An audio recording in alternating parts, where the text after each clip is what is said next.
Is there a specific NATO ally of yours that you've always been really impressed by? Maybe I know everyone talks about like England and France, but is there a NATO ally that has always kind of for you been impressive? Um, One stands out because of a decision, but before I get to that, I've worked with SOF in many countries: Australian, British, or the Polish Grom, the Brits, Italians, Spanish. Um, I've had the good fortune of being around a lot of them, and they all produce really good people. They're funded and equipped differently than we are in the U.S., but they're all really good. They're good at what they do. The best decision I saw throughout my entire career was when I was with the Brits in Iraq. We came, as a matter of fact, the night we came off that target I was talking about, um, it was in the morning, so sun's coming up. We landed at the base, the forward operating base, and intel meets us at the vehicles and says, "Hey, we got to beat on Zarqawi. We want you to go get Zarqawi right now." And had I been with some of the other forces I worked with, they'd have turned around, gotten on a helicopter, and gone after him without even thinking about it. And the Brits went, "We want to do some mission analysis." And we went back to the ops center. We went to a room. The officers actually said, "Hey, enlisted guys, go do your thing." And I watched the enlisted SAS guys go through the decision-making process. They laid out all the facts and assumptions, and to include the condition of us. Like we've been doing back-to-back missions every night, not getting a whole lot of sleep, and we're coming off the target. They want us to go faster up into a hardened target after the sun came up. And the guys went, "First off, we don't believe your intel is completely accurate. If it is, he won't move because he doesn't move during the day, so he'll be there. We'll go get 4 or 5 hours of sleep. We'll wake up and then we'll go into mission planning, but we're not going right now." And the officers backed him up on it. And I remember just sitting there in awe, going, "This was the best decision I've ever seen made." Not only was the decision good, but how they got to it was really good. So I have a strong affinity for the British SAS because I spent 10 days with them and I watched them make a decision that I know for a fact other forces would have gone, we'd have gotten a helicopter shot out of the sky for no reason because we'd have gone in daytime. He wouldn't have been there. It's still a hardened target. And, when you fast trip out of a helicopter in the morning, when people are just waking up, you're nothing but a target. I thought it was a great decision. So I have a strong affinity for the British SAS. Did they ever get a concrete answer whether or not he had been there when they thought he was? Yeah. Yeah. By the time we woke up, they're like, "Yeah, he's not there." And the enlisted guys were like, "Exactly." So you either send us into something, but dude, the intel guys, they were like, "You got to go do it now or we'll lose this opportunity." And they just didn't allow the emotion of the moment to get in the way of making a good decision. It was impressive. Can you talk to us real quick about the Polish Grom? Again, that's something that the average viewer's never heard of once. I am Polish in large part, so I've always had a little bit of a fascination with them. If you could compare the Polish Grom, what would kind of be their American counterpart? Would it be like Green Berets, Navy SEALs? Like, what would they compare to? I would say, kind of a hybrid between the Green Berets and the Delta. Like it's, very few countries have the funding to go, we're going to have 5,000 Green Berets and we're going to have Delta Force, right? It's a lot of, it's a big expense. So like in my experience with the Grom, which is minimal, I won't say I've got a deep experience with them, and it was back in the late 90s.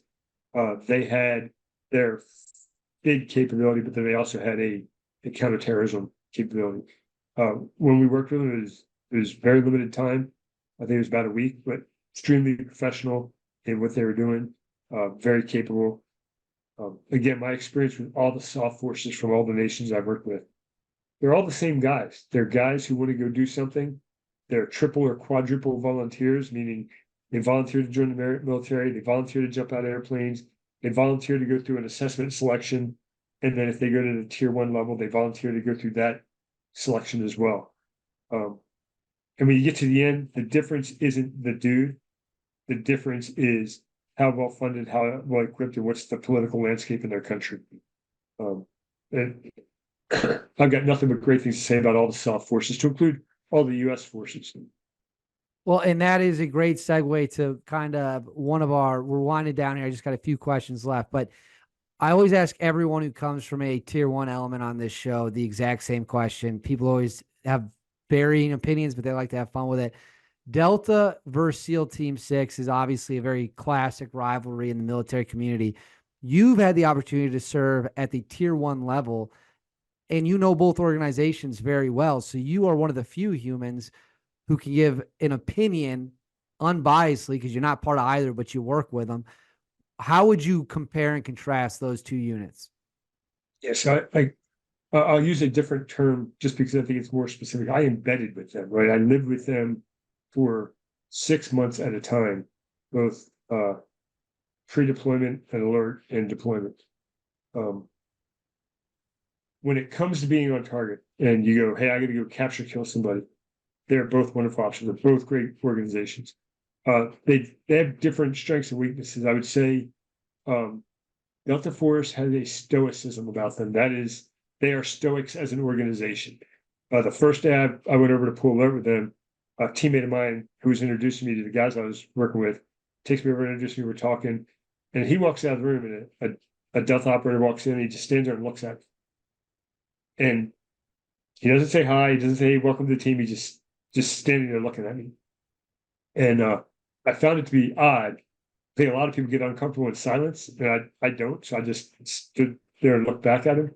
But it kind of defines how they engage with people. They're mission focused, and if you're not one of them, they kind of want to understand why you're around them. But really good at what they do. SEALs are also really good at what they do, but SEALs only draw from the SEAL community. So when you go through their assessment selection for Dev Group versus the assessment selection for Delta, they're kind of different, right? Up at the SEALs, it's, hey, we know about you. Your reputation carries a certain amount of weight. We're going to put you through all these rigors. And then, some guys we will select, some guys we won't. Where Delta, you can be pulled from anywhere. And they've got to look at you from a very baseline of who you are. And I think those two different types of processes have cultural effects on both organizations. So that'd be my feedback to you. They're both great organizations, great people. I keep in contact closely. As a matter of fact, 3 weeks ago I was in Germany, and my buddy who I was in on the Ebola Boss mission with, where we shot the vehicle coming at us. He called me out of the blue. He's like, "Hey man, I'm just checking in on you." And then yesterday I was reaching out to one of my Delta buddies because I knew he had some health issues, and he and I are communicating still today. I have good friends on both sides of the house, and I've seen challenges on both sides of the house, but both wonderful organizations.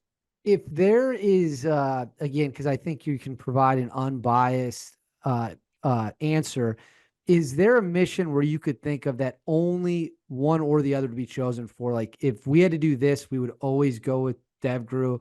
If we had to do this kind of mission, we would always go with Delta. Are there like real examples you could choose? Yeah, anything on the water, you're going to go with SEAL Team 6. That's their second nature, whether it's, taking down a ship or, doing it over the beach or a dive operation.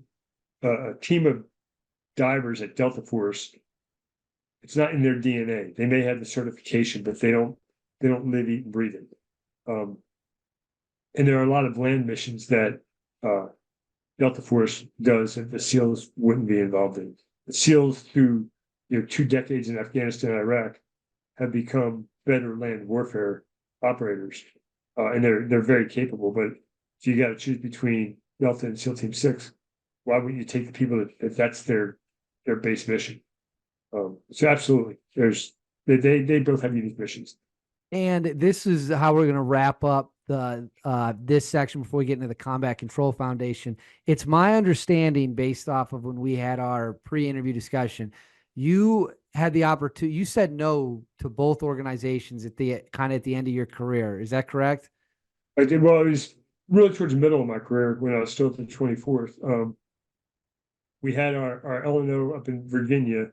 He was leaving, and they, the command asked me would I like to go do that job. And then the sitting sergeant major over at Delta, the ops sergeant major, he called me right around the same time and said, "Hey, I'd like you to come be our LNO." And I told them both, I said, "I'm not interested in doing that." And the response I got from both was, "Why the fuck wouldn't you come to the best unit in all the U.S. military?" And my response was, I'm in the best unit in the military. As a combat controller, I get to go work with anybody at any time when the mission goes down. If I'm your LNO or if I'm your LNO, then I only go on the things that you are slated for. And I wouldn't bind myself. And part of the logic behind that to make it more tangible for the listeners, once we took over Baghdad International, every night I was going out on missions, and I was either with the Navy or the Rangers. One night I got called out to do a mission with the SEALs. Sorry, not the SEALs, the SAS. And then I had missions I was going out with combat controllers, right? Running airfields and stuff like that. So if I'm doing that every single night while these guys come back and they go into their 48, 72-hour rest cycle, I'd rather be going back-to-back missions than coming back and going to rest cycle when I'm not doing something. And that was my logic for it. And nothing against those units. They are great units, and it's a tremendous honor. The guys who go do those jobs, they have a lot of responsibility. They are highly respected. And they're leading parachute and combat controllers up in those units. But for me, it was more about leading our own guys and always being able to go on any mission that you want. I love that. I love that. And I think that the audience is going to enjoy that entire segment, especially because, again, you are one of the few people who can look at it unbiasedly and kind of lay down your assessment of it. I want to get into the Combat Control Foundation now, which I know is very important to you. You serve on the board of it. Can you explain to the audience what the Combat Control Foundation is and what the goal of it is?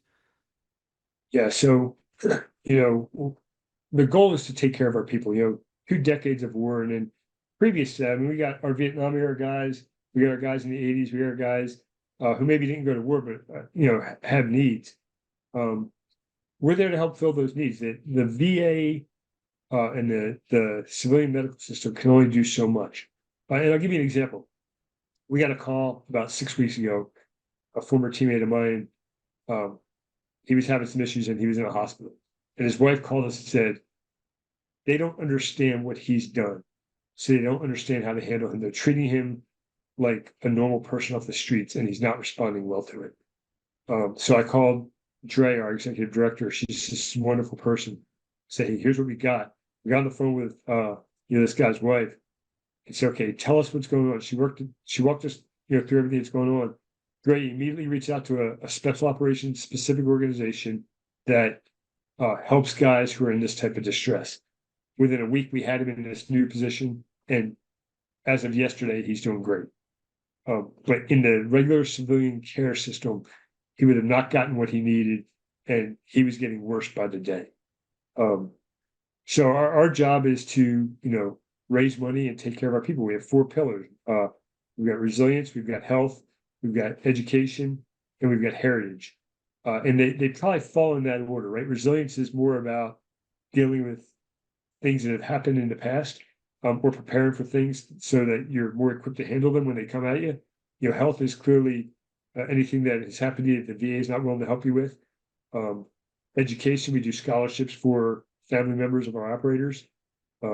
And then heritage, we dabble in that a little bit. That's a piece of our mission, but the bigger pieces are the front end of resilience and health. So that's what we do. We go raise money and we take care of people, and